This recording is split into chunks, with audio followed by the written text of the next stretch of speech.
Hello everyone, this is CJNovo992 and today we are back with a brand new video. But stop me if you've heard me say this before, it doesn't feel like a brand new video. I'm feeling like I've seen the same thing over and over and over again, especially since it's turned to 2022, and I'm sitting here like a grey Bill Murray in Groundhog Day because every little problem and fault and issue I've got with this game of football is the exact same issues and faults and problems I've had since the 1-1 game draw at Aberdeen to kick off this year, and it just freaking continues as 2022's league form has been nothing short of absolutely shambolic, as it's been 12 games now in the league. We have won 6 of those, with 4 of them being dreadful, stinking draws. And the 2 losses have came to our title rivals in Celtic, who came to our house and took the 3 points. And I'll just be honest with you, I'm absolutely scunnered with what I witnessed in that game of football, especially after the opening 5 minutes. You're sitting back going, oh my god, smashing 2 beers together,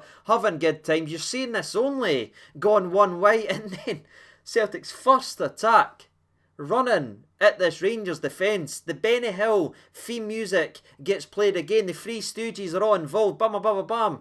The goal goes in, and then the game just changes. For being in utter control and having the crowd rocking to conceding 1 goal in the arse. And you know that right there, no matter who you support, and if like you would sit back and you think of the exact same thing, you would say, that is unforgivable to see that type of thing from a controller game to being what it actually was, to be in second best in nearly every single aspect. But you can't sit there and use that phrasing when discussing Rangers Football Club, because clearly it isn't unforgivable to Giovanni. It's forgivable because we keep seeing it on a game by game basis on the same loop. The same players who are off form didn't get dropped out. Players who are running on empty didn't get rotated out. The same set piece style up and everything. And I know you're getting sick to death of hearing me saying this, people, but last year, the way we set up with more of a man-to-man and had somebody on the post, maybe old school, maybe I'm at that age now where I can be considered old school and that, but it worked last season and we were so good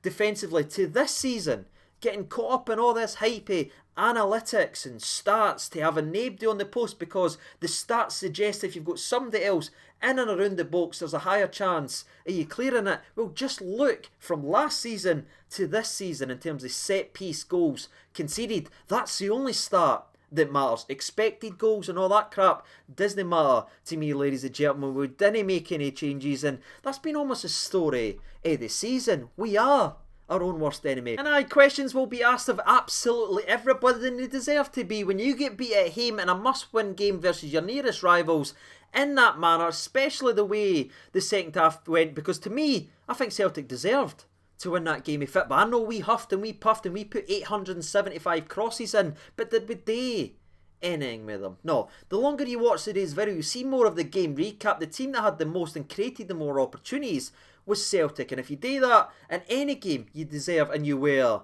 the better team. So again, credit where credit's due. They played their part and everything. They've done everything they needed today. But for me, so bitterly disappointed in this Rangers team, especially after the unbelievable start where you could not have asked for anything better. But I think enough talking around the game, because there is a lot to talk about. I want to talk about the substitutions and that by Gio. There is so much up here, so let's just get it rolling then, shall we? Start off with some positive things, and that again was the start of the game where Rangers were zipping about very sharp. Complete contrast to what we'd done at Parkhead. Ball on the ground, people. This is important. Remember this moment in the video, and remember this moment at the game. We started this match playing the ball on the ground. The way we actually got the goal in the game was playing the ball across the ground. And you know where we actually started off as well? Pinging a ball to Kamal Roof, who, when the ball was on the ground, was able to hold off the defender, ping it back to Jacko, couple of wee passes here or there. The ball eventually goes down the left-hand side where Calvin Bassey does brilliantly here, ladies and gentlemen, as he gets his head up and Kent fakes in and out. The Croatian right back, apologies, I can never pronounce his name properly, I get slaughtered for it all the time, but he buys what Ryan Kent's selling, because Kent fakes to go inside, that just takes him off, and then Kent just takes him away, does him an absolute belter, and the ball is perfectly positioned by Calvin Bassey. Then Kent's running inside the box, he gets his head up. Aaron Ramsey does what he is able to do when he's fricking played, people. smashes the ball into the back net. Wonderful finish, wonderful move. The ball never once went up in the air.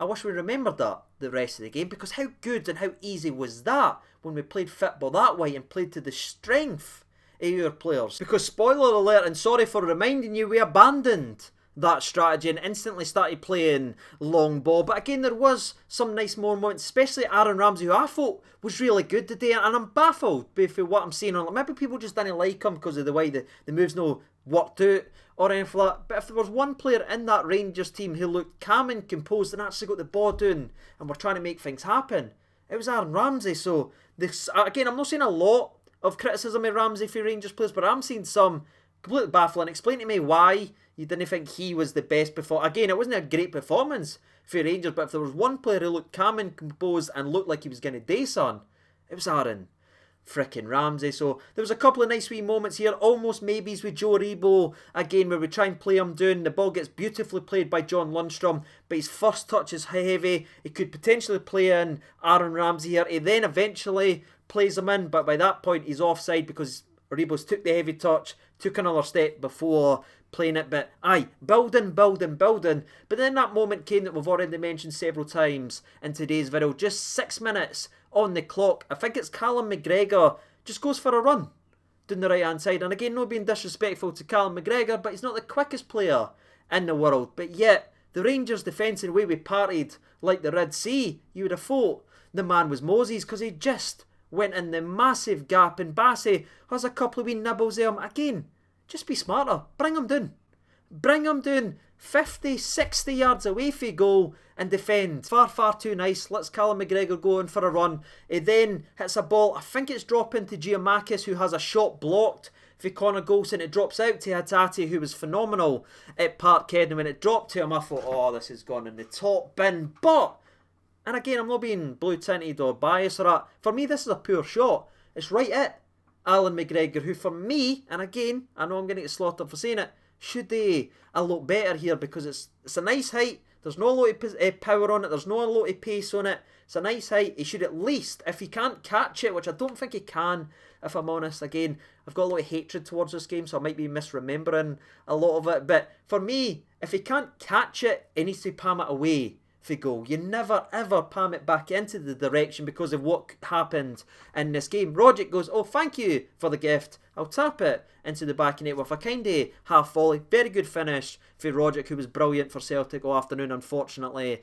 in this game. And aye, for out of nowhere, it's 1-1, and all that momentum and positive attacks that we had ceased like that. But again, there was the odd moments and nearlies for both clubs, and for me, John Lundstrom was so important for Rangers, because you probably forgot, again we lost the game, but if I'm doing the game recap, he kept a lot of Celtic pinned in, their half just nipping in, winning the ball. The ugly side of the game. For me, he was one of the better performing Rangers players in the afternoon as well. He kept winning the ball back, but it just kept breaking down.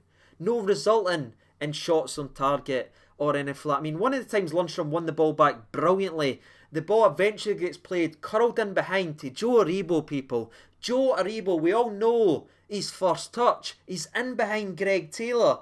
Just take it down and have a ping. You've done it at Hearts, but this one, shocking first touch, and then he just gets out-muscled and pushed out the way by Greg Taylor, who again does good defending if you want to look at it that way. But for me, I know what Joe Aribo's capable of.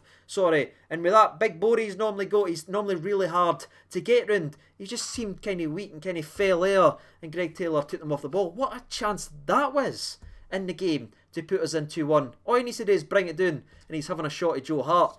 Big lumpy first touch, gives Greg Taylor a chance, and they get it clear. The longer the first half went on, where it was kind of like this in favour of Rangers, the opening 20 minutes, I'd say it started to go like this, and it started to peter away and look like Celtic were the most likely, because there was a couple of incidences. The first one in the 35th minute with a wonderful ball in. I think it might have been for Rogic. It's in behind the Rangers defence, unfortunately. Tavernier should probably get to this, but it's a good touch by Maeda. I'm sorry if I'm mispronouncing that. He then tries to go round Alan McGregor, and full credit to McGregor here, where I've been critical of him already, and I will be critical of him later on. This is brilliant defending, goalkeeping here, because he just gets it away. But again, our luck at the moment, wonderful for McGregor, but it falls to Rogic, who brings the ball down, beats McGregor 1 goal, and then he has a shot and you're thinking, oh, it's gone in. But it's brilliant defending again for Goldson, and I think it deflects up off Goldson's slide challenge and hits off Bassey, so you're gone.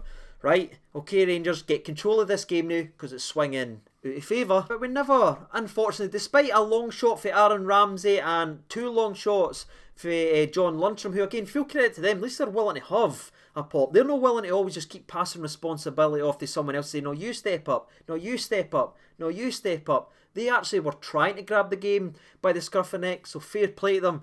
But again, there wasn't enough quality, and again Maeda was almost in again as he flicks it round the goalkeeper. He makes contact with McGregor. It's never a penalty kick. For me, I'd have been fuming at that, because he drags his foot for about here all the way to hit Alan McGregor and everything like that. But that wasn't a penalty, and the referee had a couple of penalty incidences, one of them with Carter Vicker handball. But for me, I think Willie Collum got the penalty decision spot on this afternoon, for both clubs by the way, for Rangers not getting one, and one where, was it Greg Taylor that kind of stood on the foot of Joe Reba or something like that at one point? It wasn't a penalty again for me, so for once, I'll hold my hand up and say it, I thought the referee got the big decisions right. But back to the game recap, unfortunately, where again more stuff is breaking down. Lundstram just has to absolutely nail Giovanni here, because no one's putting a fit in at this point. Celtic are getting all the wee breaks of the ball. They're winning the 50-50, so Lundstram goes and makes an 80-20, and now it's a set piece from, I don't know, 10 yards inside the left hand side. Honestly, for me, this is absolutely shambolic the way we've defended this in every single aspect, because it's a ball that has to travel so far, right? And we know how protected goalkeepers are. We've talked about this many times on the channel. I think if McGregor, even if he goes for that and then he flops down and maybe drops it or that, he's winning the free kick all day. The ball's in the air for an absolute eternity that I even thought, maybe it's me being naive, I was like, oh, McGregor's going to get this. This will get the crowd going. He's not coming for it. Balogun has to try and win the header versus Starfelt. He headers it down against Lundstram, bounces off him, and then Carter Vicker smashes it into the back of net. Carter Vicker's obviously a player that we spoke about many moons ago, where I was like, identified him and wanted him at Rangers about 4 or 5 years ago. That's unfortunately coming back to bite me in the arse, because he had another good game. He scored on an Old Firm there. But for me, it's another goal conceded by Rangers, which is so simply avoidable if we have a goalkeeper that's coming off his line to collect a cross that's gone so slow. Even just make a move for it, and then again we're not good enough defensively, didn't react quick enough.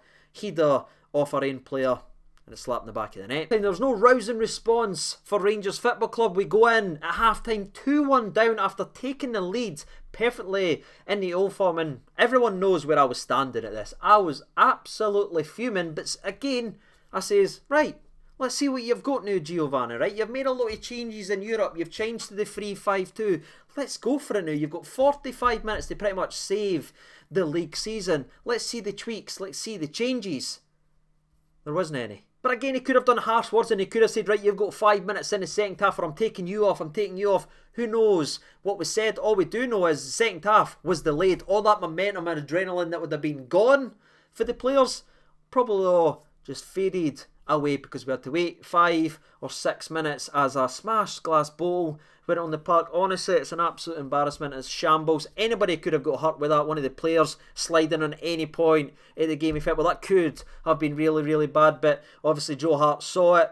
Groundsman from that got it off the park, but come on, man. Glass bottles, really? It's absolute nonsense for me, especially when we're trying to get into the game, blah blah blah, get us going forward. The players are coming out at half time, jeering each other up. Then you've got to stand there and watch as they comb over every bit of glass. Sorry, I can't even speak right now. But moving away in terms of getting back into football perspective, was there a big response in the second half? I mean, I've seen a lot of crosses go into the box, but they were aimless, no putting in air. We never had enough people in the box. We just keep seeming to overhitting everything.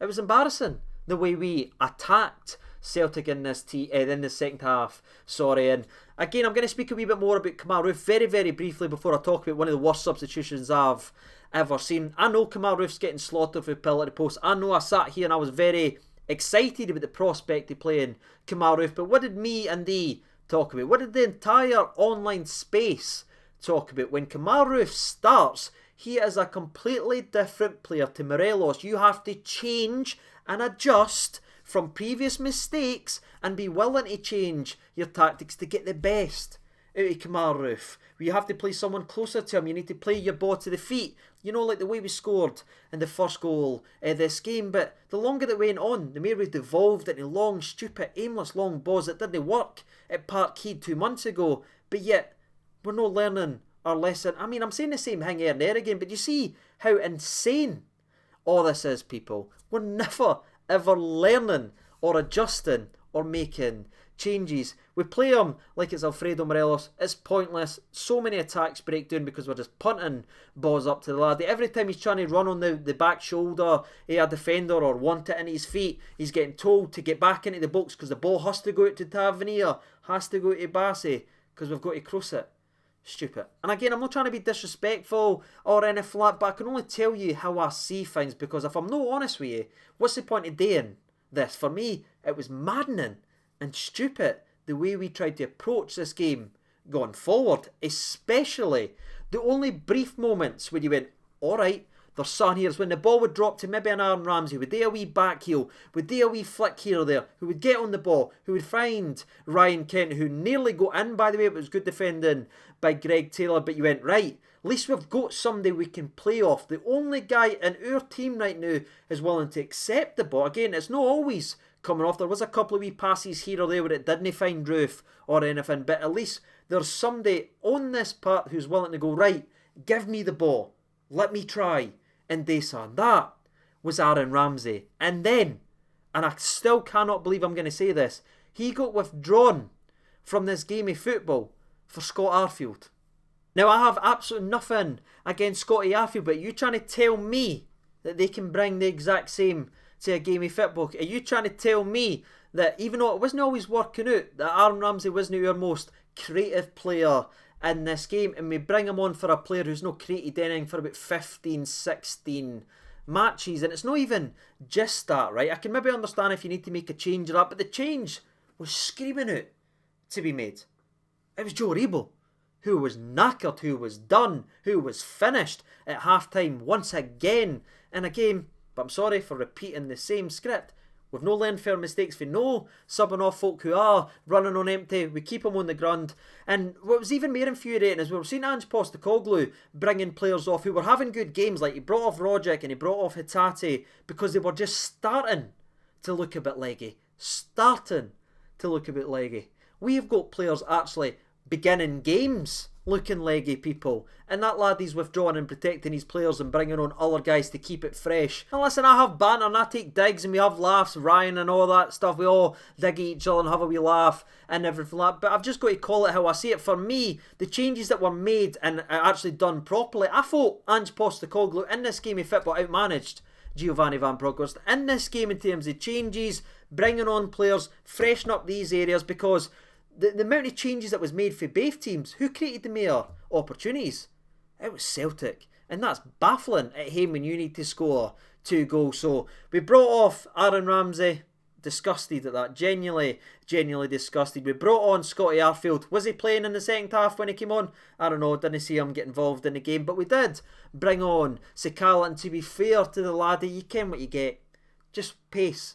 He tries. He runs down the right hand side, putting in crazy deliveries and everything like that. But at least you've got somebody who's out there trying to make things happen and willing to take a man on instead of always just turning because he's knackered and having to pass backwards. And speaking of our boy Sakala, we actually get into a game recap where we can discuss a Rangers shot on target that isn't for 35 yards out and it isn't for John Lundstrom, because Sakala, again, he just tries. He's no battered down yet and been put in that Rangers box. It seems to happen with players where you cannot be creative. You have to go wide, then put the ball in. Sakala's not like that right now. That's probably why he doesn't start. But anyway, he's out wide, cuts inside, forces a very good shot, very reminiscent of Hagi versus Braga, where he cut inside and went near post. And to be fair, Joe Hart, wonderful, strong save, where not only does he get a save on it, but he palms it away where Kamaru's trying to get on the end of it. But again, he gets it out of the danger. And aye, that was it. in terms of Rangers attacks. That's the biggest and best chance that we've had since we opened the scoring in this game. And Joe Aribo's first touch let him down 65 minutes before. That's where we went, and a must-win game of football. Do you know what I mean now when I say no good enough? And where we were just repeating the same cycle and devolving into the go wide, just cross it, hope something happens, just cross it, just hope something happens. Celtic nearly put us to the sword and really should have put this game to absolute bury, because again Angie's subs did make a massive difference in the game. The first one being after Scotty Arfield loses out with a very bad, I think it's a bad touch or is it a bad pass in the middle of the park. Either way, it falls to Giovanni, who slides a ball down the right hand side for Celtic, and Abada, who has kind of a 1v1 with Alan McGregor, ends up just mishitting it and hitting it a mile that way, where he could and probably should have done a lot better and added to the scoreline, but we got away with that. And then in the 80th minute, he looked to have absolutely corrected his mistake, where again it's just awful defending for Rangers. The ball eventually falls to Abada 6 yards out. You're thinking, oh well, there's 3-1 after a couple of ricochets, and it drops to him. He hits it perfectly, but to be fair, somehow, some way, McGregor gets the save and hits it out of the bar. And that's the frustrating thing. This is something I've talked about months now on the channel. Where Alan McGregor is as a goalkeeper, as he's on that slippery slope, is he's still capable of the world class saves. In every game or every 2 games, he will have a save and you'll go, there it's there. But we have to look at McGregor's age and everything. He's never gonna get better now, people. You know what I mean? He's hit his peak, and unfortunately now, after a wonderful campaign last season, he is on the decline. And you know, with what I'm saying there, doesn't it just go for Alan McGregor? That goes to the likes of Scotty Arfield. This goes for the other couple of players in our team now. They've hit their ceiling. I knew they're starting to go down, but instead of freshening up and changing or anything like that, we keep playing and we're getting the results we deserve. But aye, give credit for Alan McGregor. It is an absolute wonderful save, and he's done us a belter there. But again, that doesn't take away for the disappointment of the first 2 goals we've conceded. We can't keep conceding 3 goals and then having a world-class save to counterbalance it, if you know what I mean. Again, I'm not trying to be harsh, I'm just telling you what I think. But aye, this game recap's gone on now for far too long. None of you want to see any more of this until Wednesday's preview for Braga. So there was a couple of opportunities for Kamaru. One of them, the ball comes in and he's got kind of like a volley at it and it goes maybe a yard over the bar. It's not a sitter or anything like that, but you're probably, well, I was hoping, because I know what he's capable of. I think he should at least get this on target. So disappointed in that one. And then there was one where Connor Golson does very well against Giamakis to win the ball back, gives it to Arfield. Arfield falls over, loses the ball. Golson comes in, wins it again. And then he just runs down the right-hand side and puts in a wonderful ball into the box where, again, Kamaru should do better here. And again, I've stuck up for him and said we didn't play his game plan, we didn't play to his style. But that's 2 chances where the balls went in there that I think he should at least get it on target. And aye, that's as close as it came. A boy about a yard out of the bar because of silly offsides, wasted set pieces, awful outswinging deliveries.